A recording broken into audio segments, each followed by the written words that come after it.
Aujourd'hui, l'intelligence artificielle est de plus en plus présente, je dirais prégnante, dans notre quotidien. Aussi, elle tend à forger une partie du monde à venir. Son succès, ainsi que celui de la robotique, ont provoqué de nombreuses spéculations aux possibilités et nouvelles capacités technologiques qui ne sont pas sans incidence sur nos comportements et nos modes de vie. Le rapport entre l'humain et la machine paraît donc devenir aujourd'hui essentiel et une question fondamentale dans les années à venir. Alors, au-delà des fantasmes suscités par ce développement technologique, qu'en est-il des questions d'éthique et de société soulevées par le déploiement de plus en plus massif de l'intelligence artificielle? Comment pouvons-nous proposer de nouveaux cadres concrets pour développer une conception éthique des systèmes intelligents qui intégrerait la protection des valeurs humaines?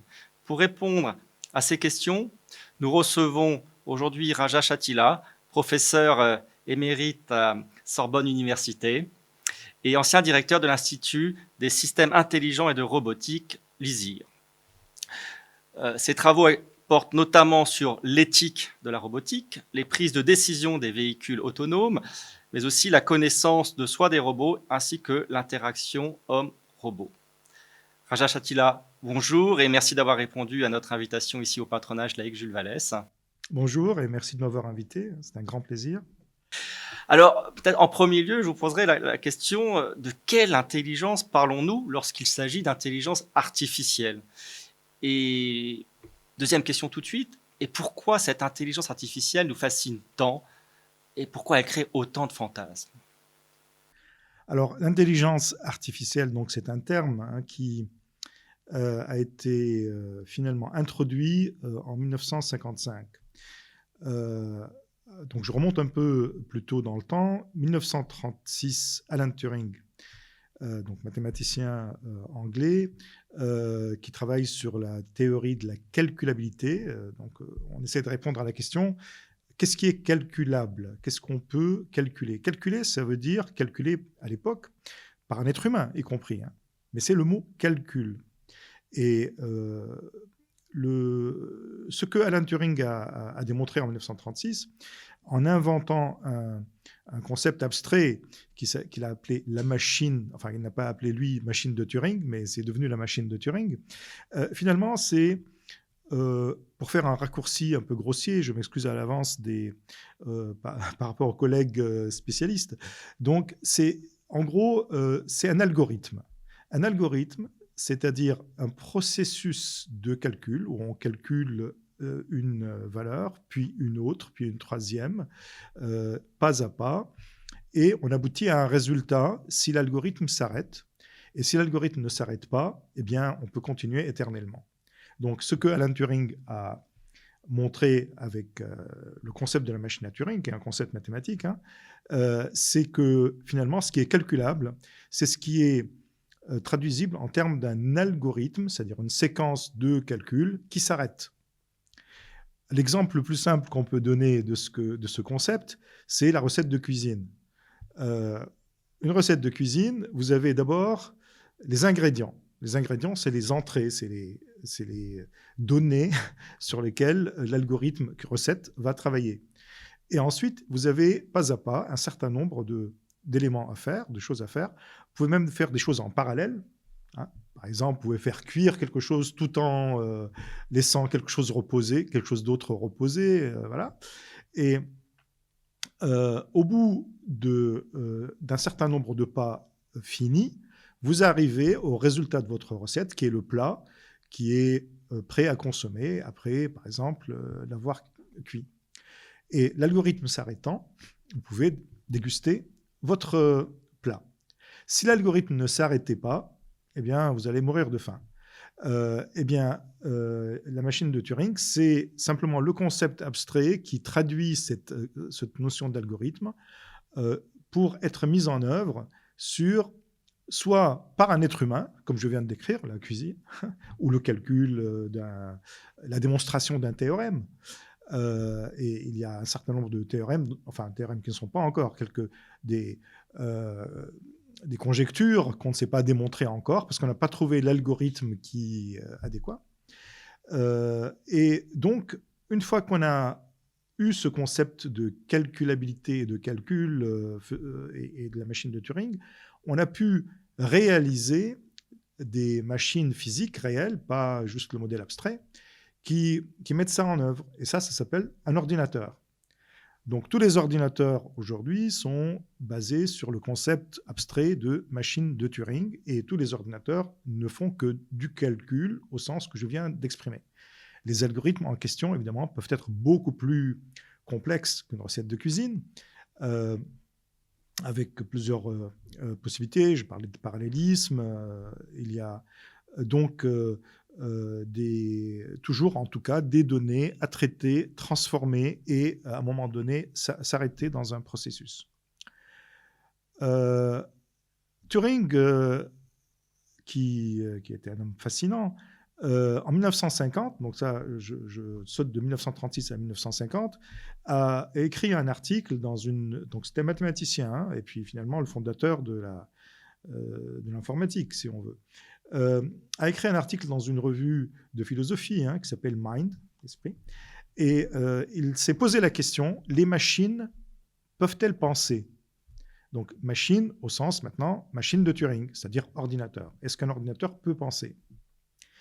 Et bien sûr, il s'est empressé d'éviter de définir penser.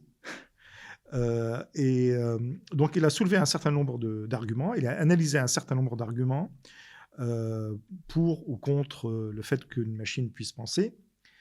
Lui, il en a conclu que rien n'interdisait a priori à une machine de Turing de penser, toujours en évitant de définir le mot penser, mais en le comparant à ce que font les êtres humains.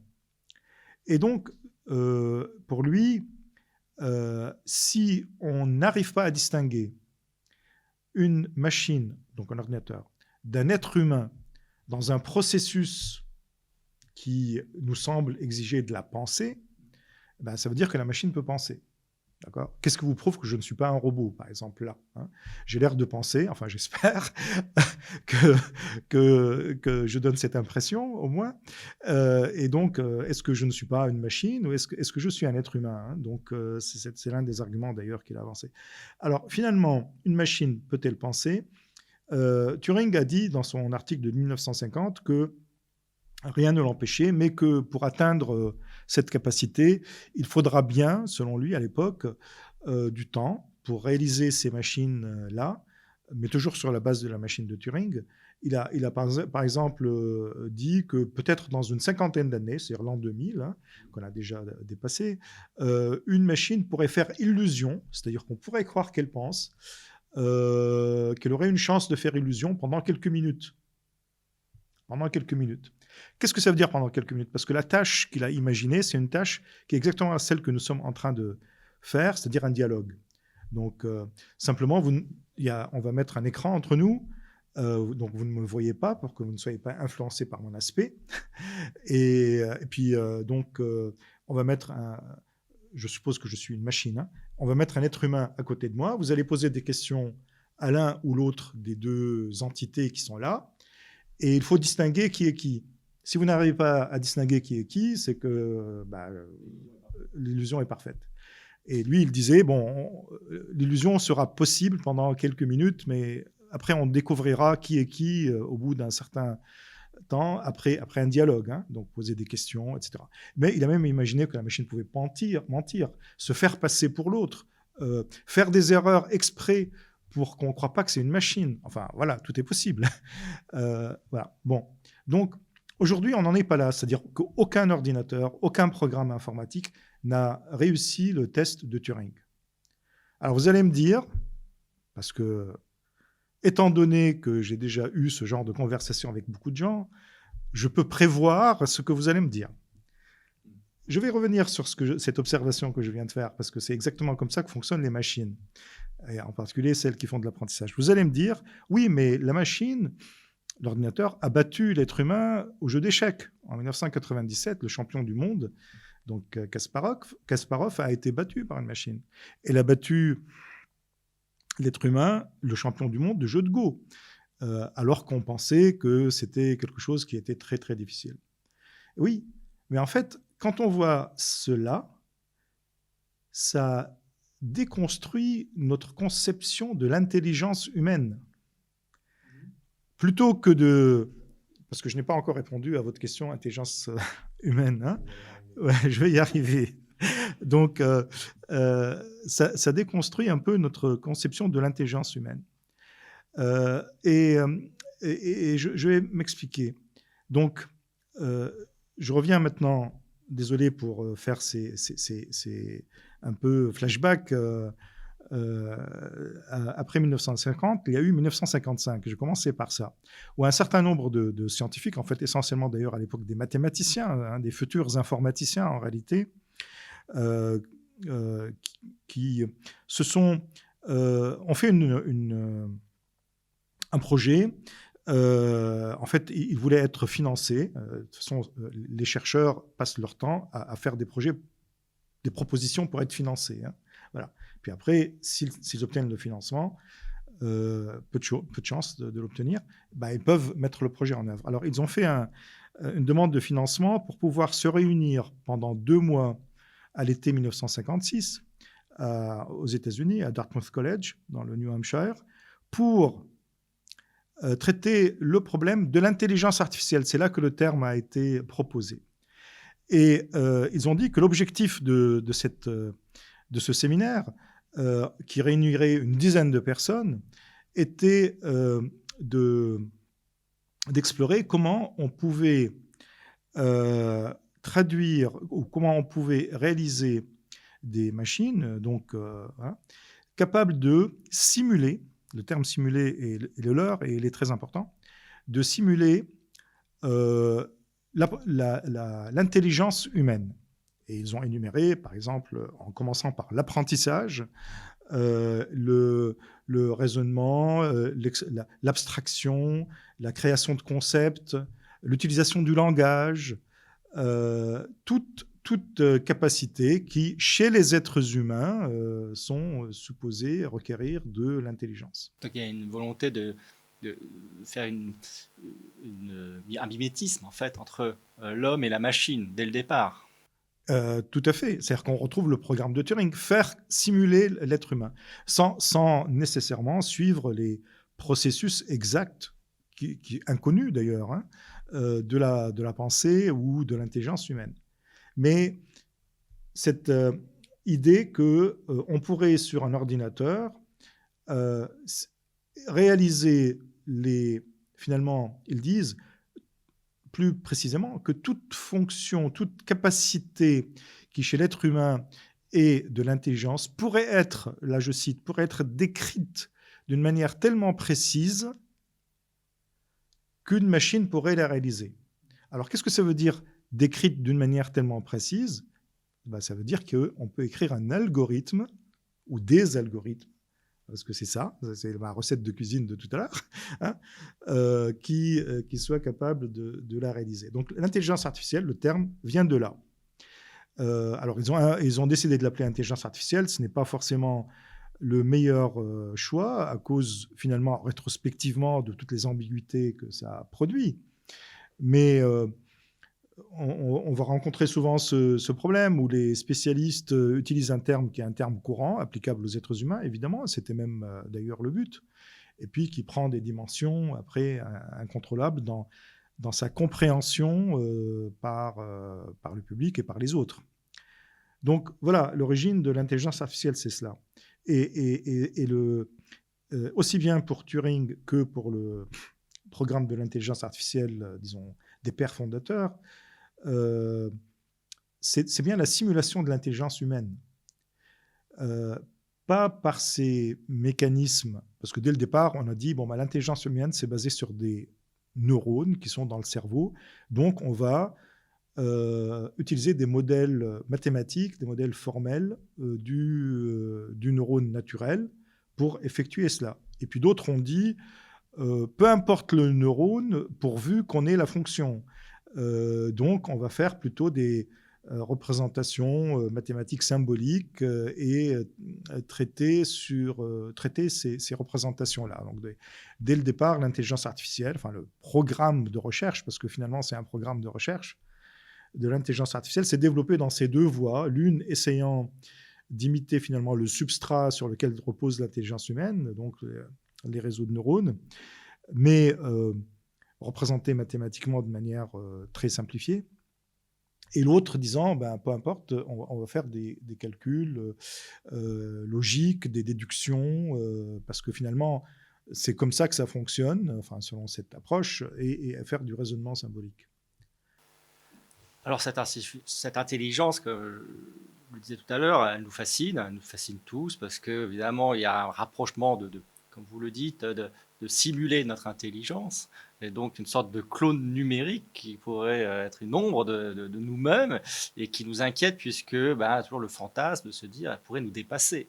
Donc il y a un peu un fantasme, je dirais, populaire, bien sûr, mais qui est quand même présent dans la société, parce que peu de gens dominent ces sujets. C'est quand même des sujets qui sont plutôt dévolus à des gens très spécialistes, très, comme vous, des gens spécialisés sur le domaine. Donc nous, on est un peu à l'écart de ça, et donc c'est beaucoup plus facile, évidemment, de créer des fantasmes, en tout cas des illusions sur ce que vraiment est l'intelligence artificielle. Et c'est ce que j'ai bien compris. Si le mot artificiel est exact, l'intelligence est plus suspecte, hein, comme terme.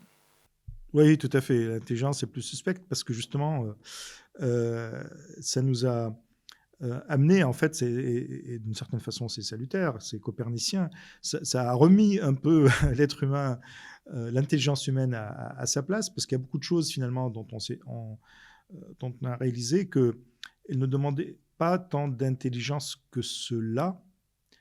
Mais en même temps, oui, parce que la machine la réalise autrement, en fait. Alors, ça nous questionne. Évidemment, quand on dit intelligence artificielle,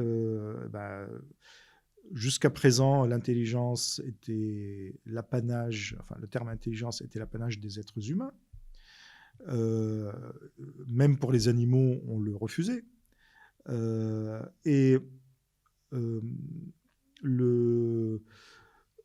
fait de dire maintenant que l'intelligence est partagée, c'est-à-dire qu'il y a une autre entité, qui est une machine qui possède aussi cette capacité, enfin en tout cas dans le langage, eh bien, nous questionne.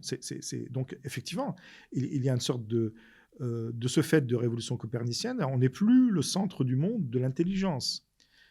Mais contrairement à la révolution copernicienne qui était basée sur une réalité, c'est-à-dire que la Terre n'est pas le centre de l'univers, moi je dis que c'est plutôt le terme intelligence qu'il faut revoir. Parce que l'intelligence de la machine n'est pas la même chose que l'intelligence humaine. Et donc, étant donné que dès le départ on a utilisé le même terme, on a créé cette polysémie et cette ambiguïté de l'intelligence. Et d'ailleurs, même chez les êtres humains, il y a différentes formes d'intelligence. On parle d'intelligence émotionnelle, par exemple.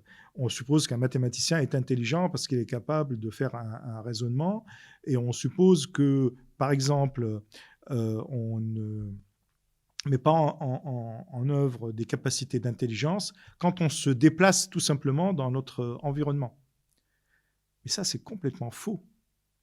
C'est complètement faux parce que on a des algorithmes qui sont capables de démontrer des théorèmes. On a des algorithmes qui sont capables de jouer aux échecs mieux que les êtres humains, mais il n'y a aucune machine qui est capable d'imiter les capacités motrices des êtres humains, c'est-à-dire quelque chose dont on estime ne nécessitant pas de l'intelligence. L'intelligence du corps, si je peux m'exprimer ainsi, l'intelligence du corps, elle est extrêmement difficile à concevoir, à mettre en œuvre. Donc, quand vous voyez des robots, ils ont toujours plus ou moins maladroits, plus ou moins capables d'agir. Si je veux prendre, par exemple, quelque chose qui est extrêmement courant, tout simplement prendre un verre d'eau et boire, hein, sans renverser de l'eau. Et puis, si ce n'est pas un verre d'eau, c'est une bouteille, c'est-à-dire toute la variété des choses que je peux prendre avec ma main. Eh bien, là, il n'y a aucun robot qui sache faire ça. Et pourquoi il n'y a aucun robot qui ne sache faire ça? Ce n'est pas juste pour la conception mécanique, Parce qu'il y a l'intelligence de l'action, c'est-à-dire que notre intelligence, en fait, humaine, finalement, comment est-ce qu'elle a été développée dans l'histoire de notre espèce? Elle n'a pas été développée euh, dans un cerveau isolé, dans un bocal. Elle a été développée en interagissant avec le monde réel. Et le monde réel, il nous met au défi en permanence, parce que il y a beaucoup de choses qui changent sans aucun contrôle de nous. On ne voit que partiellement ce monde. Il est plein d'incertitudes, donc il est incomplet, enfin notre perception en est incomplète, il évolue indépendamment de nous, avec une vitesse que nous ne maîtrisons pas. Et en plus, notre existence est en jeu, hein, parce qu'il vaut mieux échapper aux prédateurs pour pouvoir continuer à vivre. Et donc, notre cerveau s'est construit comme ça, dans l'action, dans la perception incertaine, dans l'action dans le monde physique, avec la gravité, avec toute la difficulté de faire se déplacer ce corps. Et petit à petit, il est arrivé à des capacités autres qui se sont finalement abstraites de la réalité physique. Donc, c'est pour ça que je dis que l'intelligence de la machine, ce n'est pas la même chose que l'intelligence humaine. Cette intelligence dont je parle, ce n'est pas que du calcul. À partir de cette interaction avec le monde réel, on a élaboré des concepts, on a réussi à produire une pensée qui est une pensée abstraite et non pas le contraire. Et si je vous suis bien, pour penser, il nous faut de l'altérité, il nous faut être soumis à de l'altérité. La machine ne peut pas être soumise à de l'altérité, elle est isolée sur elle-même. Et donc, c'est vrai que la notion d'intelligence, à ce moment-là, est complètement reconfigurée, en tout cas, et doit être questionnée sérieusement peut-être dans l'avenir, parce que peut-être que le terme vient aussi de l'anglais, alors je ne sais pas, peut-être que c'est pas la même notion, le mot intelligent en anglais n'est peut-être pas la même. Oui, en anglais, le terme recouvre d'autres notions, par exemple le recueil d'informations, le renseignement, si vous voulez, par exemple. Hein. Mais je pense qu'il a été quand même, là, pour le coup, il a été utilisé dans le sens habituel, c'est-à-dire l'intelligence humaine au sens où on l'entend. Sans le définir, mais en tout cas, effectivement, en négligeant cette interaction avec le monde réel, et qui est extrêmement importante et qui est celle qui développe justement La pensée. la pensée. Alors, venons-en maintenant aux questions d'éthique. Comme vous le disiez tout à l'heure, c'est un changement. C'est un changement, on parle d'une révolution, un peu comme la révolution copernicienne, mais d'une autre nature, mais qui s'impose à nous. Il nous semble aujourd'hui évident que l'intelligence artificielle s'immisce dans nos vies. On le voit sur les smartphones, on le voit dans tas de choses, et ça nous procure un certain confort, il faut le dire. Alors, comment pour vous, cette intelligence artificielle, tout ce qui pourrait être lié à la robotique, ce qui pourrait être lié aux algorithmes, qui est de plus en plus prégnant dans nos vies, comment s'opèrent ces transformations au niveau de l'humain? Et c'est pour ça que ça va rejoindre évidemment la question d'éthique. Comment on peut allier d'un côté ce progrès technologique, qui semble de toute façon inéluctable, il faudra bien qu'il se passe, et en même temps conserver ce qui nous fait proprement humains. Oui, alors pourquoi est-ce que ça nous questionne tant? C'est justement parce que pour une fois, on dit comment est-ce que je peux rester humain face à cette technologie? Effectivement, alors qu'on ne disait pas ça, par exemple, vis-à-vis d'autres technologies. Quand on a inventé l'électricité ou le téléphone, on ne se demandait pas comment rester humain. Et on voyait plutôt l'apport, l'aspect positif, c'est-à-dire que la technologie, n'importe laquelle, elle est créée pour remplir un certain besoin, un certain service. Parfois, le besoin, d'ailleurs, il vient après l'invention de la technologie, hein, il n'est pas prédéfini, mais on s'aperçoit qu'on peut en faire quelque chose. Et le fait que, effectivement, puisque cette intelligence fait du calcul, cette intelligence artificielle fait du calcul, fait des choses que nous avions pris l'habitude de faire, parce qu'il n'y avait rien d'autre qui faisait du calcul. Donc nous faisions du calcul. au sens de Turing d'ailleurs, hein, le calcul initial. Et maintenant, j'ai une calculatrice dans ma poche qui le fait beaucoup mieux que moi et sans erreur. Ce calcul très très simple, hein, cette fois-ci, c'est les additions, les multiplications, etc. Donc, vis-à-vis d'une calculatrice, je ne me sens pas forcément défié. Quoique, il y a des gens dont c'était le métier de faire du calcul hein, au début du siècle, hein, parce qu'il n'y avait rien d'autre. Donc eux, effectivement, ils pouvaient se sentir un peu minimisés par cette simple calculatrice. Mais on voyait bien dans la calculatrice un outil. Maintenant, plus les algorithmes deviennent complexes et portent sur des choses qui, a priori, ne nous semblent pas juste du calcul, mais c'en est. Hein, derrière, c'est du calcul. Derrière, c'est du calcul. Voilà. Mais l'apparence ne l'est pas forcément. Et l'apparence l'est parfois d'autant moins que le concepteur du système le fait exprès. L'illusion de voilà. L'illusion, voilà. On montre par exemple un visage animé qui vous parle. Bon.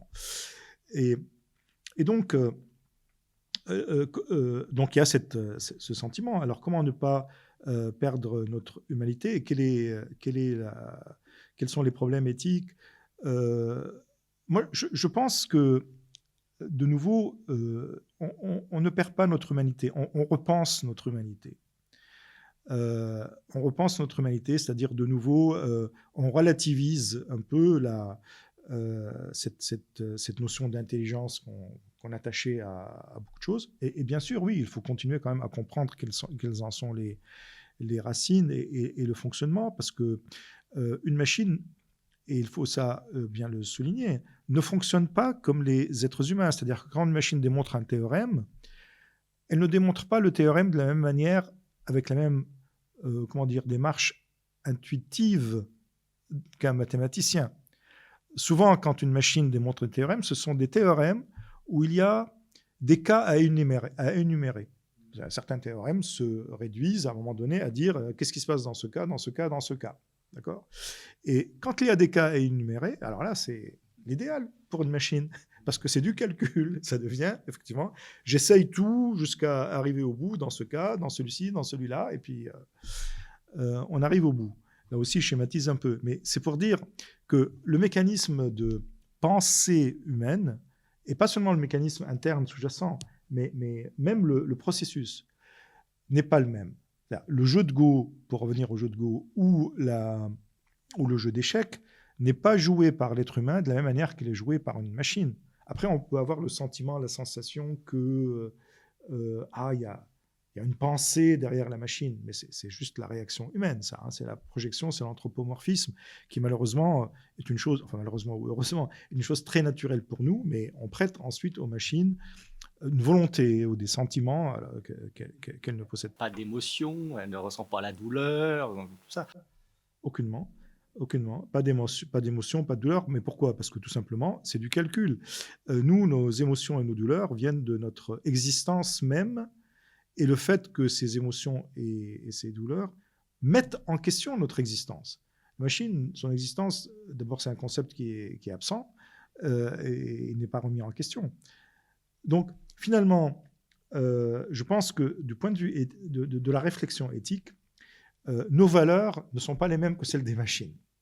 Et le problème qui va arriver, c'est d'aligner, c'est-à-dire de faire correspondre les paramètres, les valeurs, je vais les appeler quand même, hein, prises en compte dans les calculs, dans les algorithmes des machines, de les aligner, de les rendre conformes avec nos valeurs humaines. Et ça, ce n'est pas forcément facile, parce qu'il faudra les exprimer, ces valeurs. Par exemple, quand on parle de vie privée. Qu'est-ce que c'est que la vie privée ? Alors, nous, par exemple, dans notre civilisation, on estime que le respect de la vie privée de l'autre, c'est-à-dire ne pas savoir certaines choses sur l'autre, est une bonne chose, que l'autre a le droit à protéger un certain nombre d'informations sur lui-même. Donc, la protection de la vie privée, c'est important. Mais est-ce que c'est important dans l'absolu ou est-ce que c'est important seulement dans certains cas ? On nous dit que, par exemple, historiquement, dans le petit village, il n'y avait pas de vie privée, et tout le monde savait tout sur tout le monde. Donc c'est aussi une valeur qui évolue dans le temps, comme beaucoup de valeurs. Et pourquoi est-ce que nos données, donc nos données personnelles, ne pourraient-elles pas être accessibles aux machines, en gros à travers un instrument qui s'appelle le téléphone, le smartphone, dans lequel je mets plein de données, qui contient plein d'informations, ou finalement les mettre sur les réseaux sociaux, etc., accessibles à tout le monde, pourquoi pas, hein? Qu'est-ce que j'ai à craindre après tout? Voilà. Mais en fait, cette protection de la vie privée, elle est devenue quelque chose d'important aussi, parce que finalement, elle a aussi une valeur marchande. Elle devient une valeur marchande. Donc on peut l'exploiter pour m'influencer, pour me faire acheter des choses, ou pour me faire changer mon point de vue, ma pensée.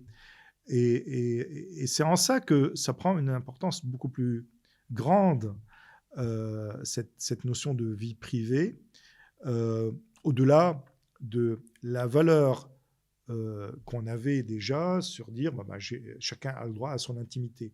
Donc ça vient au-delà, hein. Ça vient maintenant dans la marchandisation des individus, enfin de leurs habitudes, de leur comportement. Et là, vous dites ça influence directement les individus. Et ça influence directement les individus, bien évidemment, parce que la machine, inlassablement, parce qu'elle est infatigable, parce qu'elle a été programmée comme ça,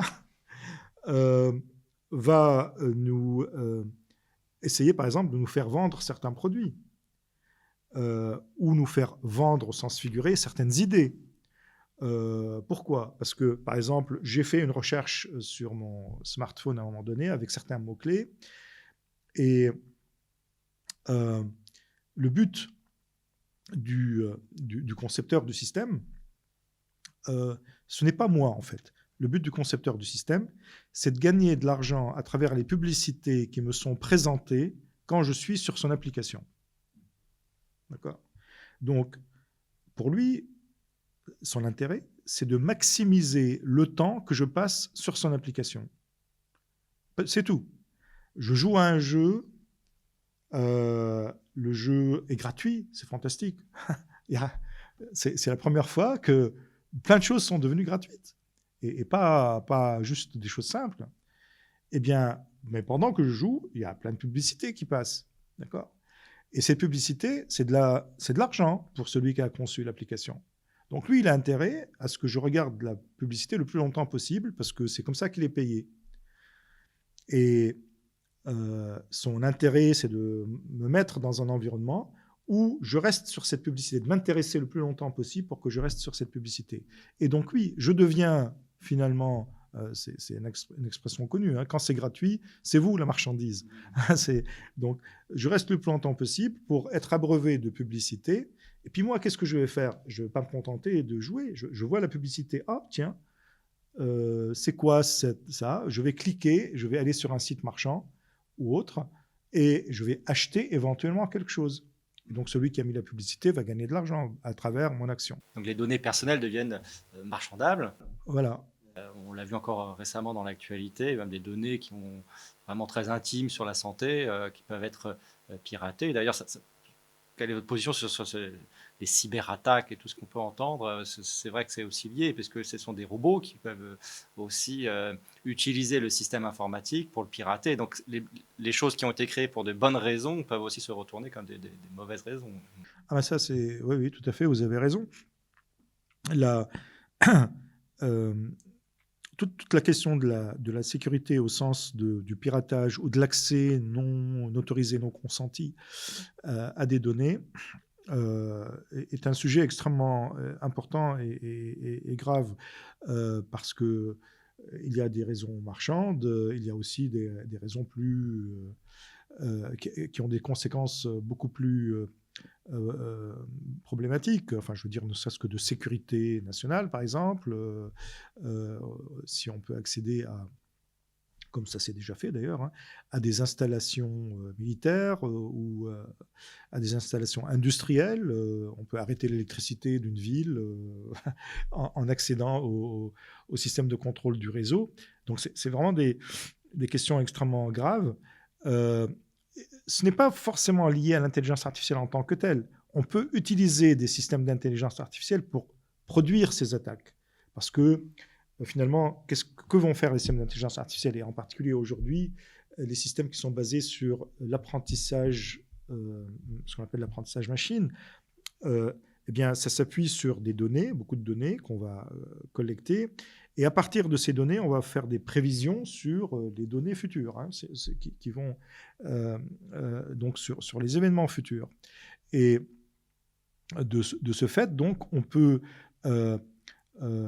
à travers la récolte des données, essayer de contourner toutes les protections. C'est-à-dire qu'on voit comment les protections fonctionnent et on peut contourner les protections. Donc, les systèmes d'intelligence artificielle, ici, servent finalement de machine de guerre, si on peut dire, hein, qui apprend sur le comportement du système assez pour le détourner, qui apprend à générer par exemple des mots de passe d'une manière ou d'une autre. Et puis ça crée une guerre de logiciels parce qu'il y a les mesures de protection contre ces mesures. Donc, ce que je voulais dire, c'est que ce n'est pas propre à l'intelligence artificielle. L'intelligence artificielle devient un outil efficace et puissant. Puissant, et l'outil qui le contre aussi. Ça ne veut pas dire que la technologie est neutre, hein, en elle-même, qu'elle peut être utilisée dans un sens ou dans l'autre, parce que quand on crée une technologie, il y a toujours des motivations. Elle fait certaines choses et pas d'autres. Et il faut la concevoir justement selon une approche qui puisse tenir compte de cela, une approche orientée éthique, hein, on dit, ou orientée valeur. Mais là, en l'occurrence, ce problème de piratage n'est pas l'apanage, je dirais. Hein, ça devient un outil, ce n'est pas l'apanage de l'intelligence artificielle. Mais on peut utiliser aussi les outils d'intelligence artificielle pour des choses, pour des objectifs de tromperie. Par exemple, il y a des systèmes qu'on appelle des réseaux génératifs, des réseaux de neurones génératifs qui peuvent créer des images ou des vidéos ou des voix, enfin n'importe quelle donnée en fait, n'importe quel type de données, à partir d'autres données, et faire développer le système de telle manière, par exemple, à ce que les images en question ressemblent à des personnes existantes. D'accord ? Donc, c'est les deepfakes, ce qu'on appelle les deepfakes en bon français. Les systèmes de création, par exemple, récemment, il y a eu... donc on met comme ça beaucoup de données d'un compositeur, par exemple, je sais pas, de Schubert, de Beethoven, ouais. Et on met tout ça dans une machine, et la machine peut produire l'illusion d'une nouvelle, d'une 10e symphonie de Beethoven. Ça a été fait, je crois, récemment, une expérience de ce type-là, oui. En digérant toutes les partitions existantes d'un auteur connu. Tout à fait. Où on pourrait presque écrire un livre. Je ne sais pas, si on met tout Proust dans un ordinateur, il pourrait recomposer une vingtaine, trentaine de pages dans le style 2. Mais ça reste dans le style. Dans le style 2. Mais ce style 2, il peut traiter d'un sujet qui n'a jamais été traité par l'auteur original. Donc, sembler, oui, plausible ou possible. On peut être trompé. C'est une sorte de test de Turing aussi, si on veut, dans ce cadre-là. Mais c'est vrai. Mais là où ça devient, enfin là on peut d'une certaine façon s'en amuser ou y être intéressé. Mais là où ça devient grave, c'est quand on fait croire des choses sur des personnes existantes. Donc on peut très bien fabriquer, et c'est quelque chose dont on parle un peu, par exemple des vidéos pornographiques dont les acteurs sont des personnes existantes qui n'ont rien à voir avec ce qui se passe. Hein. Et donc, bien sûr, ça touche ces personnes, parce que comment distinguer le vrai du faux, là ? Là, on est en plein dans ce sujet, justement, une sorte un double de la réalité. Est-ce que finalement, un des buts, peut-être non perçu, non conscient au départ, c'est de créer une réalité alternative ? Ah oui, mais justement, enfin, on est en plein dans cette histoire de qu'est-ce que la vérité, n'est-ce pas ? Donc, et de la fragilisation de la pensée, la pensée qui justement, la pensée rationnelle, la pensée fondées sur des données réelles, sur l'expérience, sur la science, qui distinguent justement la vérité de l'invention. Et effectivement, quand on crée des univers virtuels, tout est possible dans un univers virtuel. Il n'y a plus la réalité. Et quand ces deux univers se touchent, se mélangent, il y a une zone grise où on ne sait plus. C'est-à-dire qu'on reçoit sur son smartphone des informations. C'est là où les deux univers se touchent, des informations, et on ne sait plus distinguer la vérité de l'information. Donc, en fait, finalement, la question éthique, elle est où? Est-elle dans l'intelligence artificielle ou chez les êtres humains qui ont conçu le système et qui l'ont mis en œuvre d'une certaine manière? L'éthique, c'est toujours quelque chose qui est lié aux êtres humains. Une machine ne peut pas être éthique ou non éthique. On a conçu des systèmes dans un objectif qui n'est pas conforme aux valeurs que nous défendons, qui n'est pas conforme donc à une démarche, à une pensée éthique. Les êtres humains sont capables de cela, parce que c'est leur, finalement, éthique personnelle ou éthique collective qui est en question. Et ce sont deux éthiques différentes qui, finalement, sont en train de se faire face. Et les logiciels en question en sont les instruments et en deviennent les reflets, d'une certaine façon, parce qu'on peut intégrer un certain nombre de concepts éthiques dans les logiciels, la protection de certaines valeurs, etc. Mais somme toute, on est bien en train de parler de l'éthique des êtres humains qui sont derrière et qui ont conçu ces systèmes et mis en œuvre. Peut-être pour conclure, parce qu'il nous faut conclure, mais à vous entendre, j'ai le sentiment que sur l'intelligence artificielle est basée sur un monde fini, alors que notre existence, elle est en essor. Elle ne nous semble pas finie, donc il y aurait une sorte peut-être d'opposition entre un monde fini, qui est celui de la machine, où l'algorithme doit trouver sa fin, et nous, avec justement cet espoir d'essor permanent, qui est propre à notre existence et au fait de vivre. Je peux avoir votre sentiment, c'est une question un peu large, mais... Je crois que c'est une manière extrêmement subtile effectivement de distinguer l'homme de la machine et l'intelligence artificielle de l'intelligence humaine. C'est-à-dire que nous avons, effectivement, comme vous l'avez dit, nous sommes portés sur l'avenir. Nous sommes toujours dans une volonté d'essor. J'aime bien ce terme qui est extrêmement positif, qui nous fait penser le futur. Et oui, c'est vrai, l'intelligence artificielle, c'est un programme d'ordinateur qui doit s'arrêter à un moment donné. Et quand je vais parler d'apprentissage, effectivement, on commence un processus d'apprentissage, c'est-à-dire qu'on fournit des données à la machine, elle va les traiter, détecter des régularités dans les données pour pouvoir prédire les données futures. Et elle s'arrête. Et puis on dit, ah mais non, ça c'est limité, on va faire de l'apprentissage continu. C'est-à-dire, il ne faut pas que ça s'arrête, c'est-à-dire que les nouvelles données qui arrivent, on va les intégrer aussi dans le système pour qu'elles continuent à apprendre et à augmenter ses connaissances. Oui, bien sûr, on travaille là-dessus, c'est extrêmement compliqué d'ailleurs, parce que c'est une question qui est liée justement à la quantité et la qualité de ces données sur lesquelles on apprend, et puis sur le fait que le système devient peu prévisible, parce qu'il intègre toujours des données nouvelles, donc qu'il va digérer, disons, dans son calcul, et donc la prédiction suivante, elle va changer par rapport aux prédictions précédentes. C'est pas, enfin, quand je dis imprévisible, c'est pas pour en avoir peur, c'est juste pour dire que ça peut se diriger dans différentes directions, les systèmes, les décisions qui sont prises.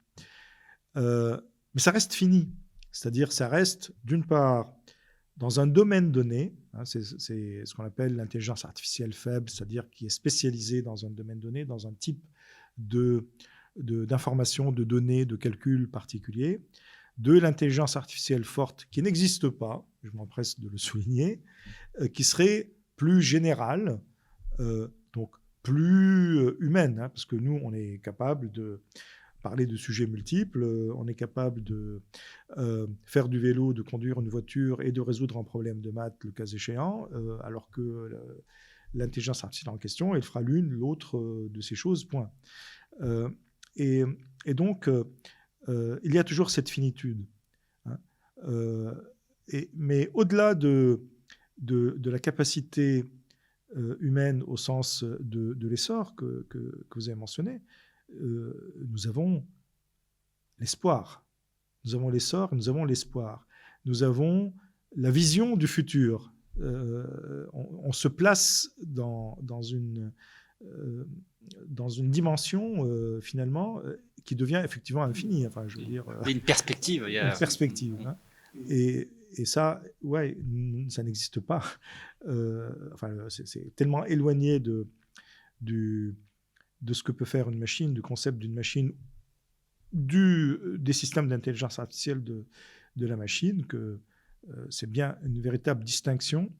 Et c'est peut-être un élément, d'ailleurs, qu'il faut souligner dans cette notion d'intelligence humaine. Richard Chatilla, merci beaucoup pour vos propos très éclairants sur un sujet tellement actuel et tellement passionnant entre l'intelligence artificielle et l'éthique. Encore merci. Merci à vous. Merci de cet échange hein, qui était extrêmement riche. Merci.